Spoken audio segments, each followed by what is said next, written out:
तो दोस्तों जैसे कि आपको पता होगा कि एलईडी बल्ब ब्लिंकिंग तब करता है जब ड्राइवर में लगे कैपेसिटर खराब हो जाता है। लेकिन हर बार ऐसा नहीं होता।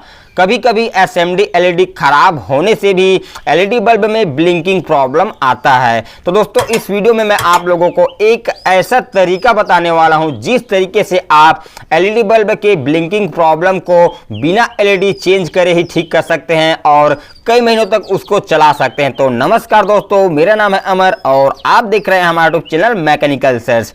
तो चलिए तो वीडियो को स्टार्ट करते हैं फटाक से। तो दोस्तों सबसे पहले आपको यह पता करना है कि एलईडी बल्ब में जो ब्लिंकिंग प्रॉब्लम आ रहा है वह एसएमडी एलईडी खराब होने से है या कैपेसिटर के खराब होने से। तो इस तरह से हमने आपको जलाकर दिखा रहे हैं। तो आप देख सकते हैं इसकी ब्लिंकिंग करने के जो टाइप है उसे देखिए, एक बार रुक रहा है, उसके बाद एक बार में 2 बार ब्लिंकिंग कर रहा है। तो इस तरह से अगर आपका बल्ब ब्लिंकिंग प्रॉब्लम दे रहा है तो ज़्यादा चांस है दोस्तों कि इसका एसएमडी एलईडी जो खराब हो चुका है, जिस कारण से ब्लिंकिंग प्रॉब्लम आ रहा है। तो चलिए मैं आपको यहाँ पर दूसरा तरीका बताता हूँ पता करने का कि एसएमडी एलईडी खराब होने से हो रहा है कि कैपेसिटर खराब होने से हो रहा है। तो इसके लिए आपको क्या करना होगा, इसका जो डीसी आउटपुट है ना उसे आपको चेक करना है। तो इसके लिए आपको मल्टीमीटर चाहिए और डीसी रेंज 1000 में आपको सेट कर देना है।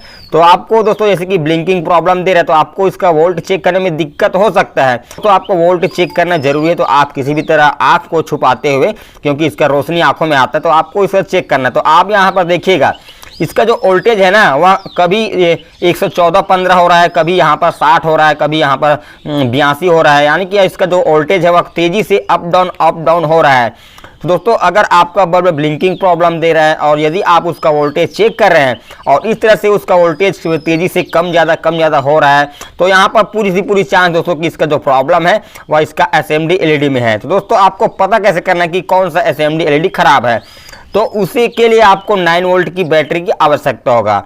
तो आपको यहाँ पर सभी एलईडी को चेक करना है दोस्तों। आपको टर्मिनल को चेंज करते हुए चेक करना है सभी एलईडी को, और आपको तुरंत जलने के बाद तुरंत नहीं छोड़ना है। आपको कम से कम 1 सेकंड तक रखना है इस तरह से जलाते हुए, क्योंकि इसमें ब्लिंकिंग प्रॉब्लम है। तो कोई ना कोई एलईडी ऐसा होगा जो ब्लिंकिंग कर रहा होगा, ज़्यादा एम्पियर ले रहा होगा। तो इस तरह से आपको जलाकर कुछ सेकेंड तक आपको रुकना है, 1 सेकेंड तक लगभग देखना ही देखना है, ठीक है।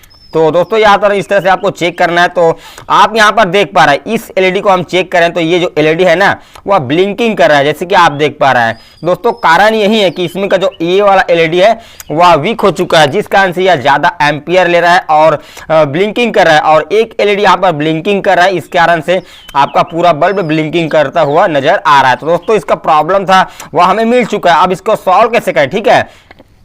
तो दोस्तों इसको सॉल्व करने के लिए यहाँ पर 2 से 3 तरीके हैं। तो दोस्तों इसमें का पहला तरीका यही है, शॉर्टकट तरीका, कि अगर आप चाहें तो इसको तोड़कर शॉर्ट कर सकते हैं जिससे कि आपका बल्ब जलेगा। लेकिन इसमें बल्ब ज़्यादा दिनों तक नहीं चलता, कभी भी खराब हो सकता है। ये तरीका मेरे हिसाब से ठीक नहीं है, ठीक है। तो यहाँ पर मैं आपको दूसरा तरीका बताता हूँ। दूसरा तरीका यही है कि दोस्तों आप इसका जो एसएमडी एलईडी खराब है उसे चेंज कर दें, तो ये इसका जो तरीका है वह सही हो सकता है। तो दोस्तों इसका वीडियो मैं पहले से बना रखा हूँ, अगर आप वो वाला वीडियो देखना चाहते हैं एलईडी चेंज करने का तो आपको इस वीडियो के एंड स्क्रीन में वो वीडियो मिल जाएगा, आप वहां से देख सकते हैं, ठीक है। मगर मैं आपको यहाँ पर बेस्ट तरीका बताने वाला हूँ इसको रिपेयर करने का। तो उसके लिए आपको क्या करना होगा, यहाँ पर हम एलईडी को तोड़ेंगे और शॉर्ट भी करेंगे, और शॉर्ट करने के बाद हम क्या करेंगे, इसका जो एम्पियर है उसे कम करेंगे। अब एम्पियर को कैसे कम करना है मैं आपको बताऊंगा। तो यहाँ पर हमने इस एलईडी को तोड़कर शॉर्ट कर दिया, ठीक है। अब इसके बाद हम इसका एम्पियर कम करेंगे। तो इसके लिए हम इसका ड्राइवर को निकालना पड़ेगा। तो हम इसको पहले इसका जो B22 है उससे पहले निकालेंगे। तो इसका जो यहाँ पर लगा हुआ है स्क्रू सिस्टम वाला है, तो आप देख सकते हैं इस तरह से इसका रांगा नहीं है, इसमें इस तरह का लगा हुआ है। अगर आपके बल्ब में रांगा लगा है तो आप उसे सोल्डिंग आयरन की मदद से हीट करके निकाल सकते हैं। और इसके बाद आपको B22 को यहाँ पर प्लायर की मदद से यहाँ पर बाहर निकाल लेना है। और यहाँ पर दोस्तों इसके बाद आपको कोई ड्राइवर ले लेना है और आगे की ओर धकेलते हुए इस तरह से आपको इसका जो सर्किट ड्राइवर है ना उसे आपको बाहर निकाल लेना है। अब आपको करना क्या, ठीक है, यहाँ पर आईसी के सामने 2 से 3 रेजिस्टेंस देखने को मिलता है जो एक सर्कल में रहता है। तो इसमें का एक रेजिस्टेंस को जो ज़्यादा वैल्यू का है उसको आपको हटा देना है। आपको देखने के लिए मैग्नीफाइंग ग्लास का यूज़ कर सकते हैं। या आप मोबाइल कैमरे का भी यहाँ पर यूज़ कर सकते हैं, क्योंकि छोटा SMD होता है तो इसमें कुछ 2R903 R60 ऐसा कुछ नंबर लिखा होता है, उसमें का जो ज़्यादा वैल्यू का होगा ना उसे आपको रिमूव कर देना है, हटा देना है।